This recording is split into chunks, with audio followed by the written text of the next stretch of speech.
দীর্ঘদিনের কোমর ব্যথা কি সবসময় ডিস্কের সমস্যার কারণে হয় নাকি অন্য কোনো কারণেও হতে পারে? রোগীরা বুঝবে কিভাবে স্যার কখন ডিস্কের সমস্যা কখন অন্য সমস্যা? ধন্যবাদ সুন্দর প্রশ্নের জন্য। আসলে একজন রোগী বোঝার আসলে খুবই টাফ। রোগী বুঝবে কোমর ব্যথা। কোমর ব্যথা একটা ফার্স্ট এরিয়া।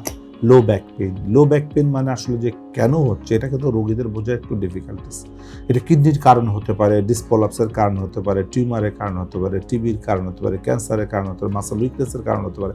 অনেকগুলো কারণেই হতে পারে। এটার জন্য অবশ্যই বিশেষজ্ঞের পরামর্শ নিতে হবে। এই কারণে কোমর ব্যথা হলে আসলে ঘরে বসে অনেকে পেইন কিলার খায়, অনেকে ক্যালসিয়াম খায়, অনেকে মাসল রিল্যাক্সেন্ট, অনেকে ভিটামিন ডি খায়, অনেকে গরম পানির শেক দেয়। একটু আরাম লাগে বলে আমার তো আরাম লাগে, কিন্তু 2 দিন পর আবার খারাপ হচ্ছে। এইভাবে রোগটা বড় করে আমাদের কাছে যখন আসছে তখন অনেক ক্ষতি করে ফেলছে।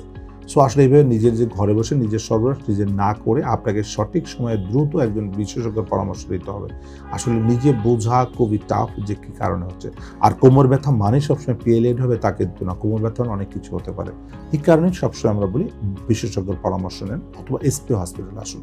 এসপি হসপিটালে নিজস্ব এমআরআই মেশিন, নিজস্ব বিএমডি, নিজস্ব প্যাথোলজি, নিজস্ব হসপিটাল সবকিছু আমাদের নিজস্ব।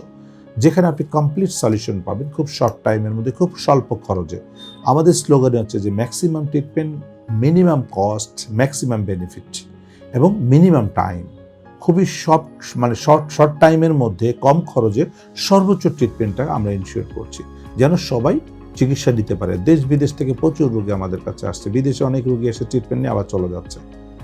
টেকনাফ থেকে তেঁতুলিয়া সারা বাংলাদেশ থেকে এসপি হসপিটাল রোগী আসছে, সুস্থ হচ্ছে, চলে যাচ্ছে। ধন্যবাদ আপনাকে সুন্দর প্রশ্ন করার জন্য।